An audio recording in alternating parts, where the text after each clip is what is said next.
বৃহস্পতিবার রাতে ঈশার পর একটা আমল করুন, আপনার সব গুনাহ ক্ষমা হয়ে যাবে, চেহারায় সৌন্দর্য বৃদ্ধি পাবে এবং মনের সব আশা পূরণ হয়ে যাবে ইনশাআল্লাহ। আপনি আল্লাহর কাছে যা দোয়া করবেন, যত পাপ আপনি করেছেন, কে নাই পাপ ছাড়া?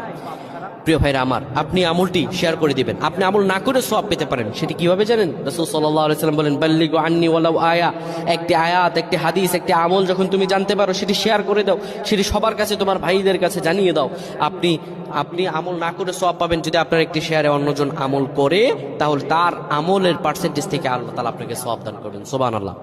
বৃহস্পতিবার ঈশার নামাজের পরে আপনি কিবলামুখী হয়ে যাবেন, রাসূলুল্লাহর শিখানো আমল। সে আমলটি হলো, নবীজি সাল্লাল্লাহু আলাইহি সাল্লাম বলেন, ইশারের পরে যে ব্যক্তি সূরাতুল মুলক তেলাওয়াত করবে, এই সূরাতুল মুলক তেলাওয়াত করার কারণে আল্লাহ রাব্বুল আলামিন তার গুনাহগুলো ক্ষমা করে দিবেন এবং কবরের মধ্যে তার আমলগুলো হবে একটা পাখির মতো, একটা পাখির মতো হবে। সেই পাখিটি এত সুন্দর হবে, তার আমলগুলো সেই পাখিটি তার হয়ে ফেরেশতাদের সঙ্গে জবাব দিয়ে দিবে। আমার আল্লাহ রাব্বুল আলামিন দয়া করে, মায়া করে তাকে মাফ করে দিবেন। সুবহানাল্লাহ।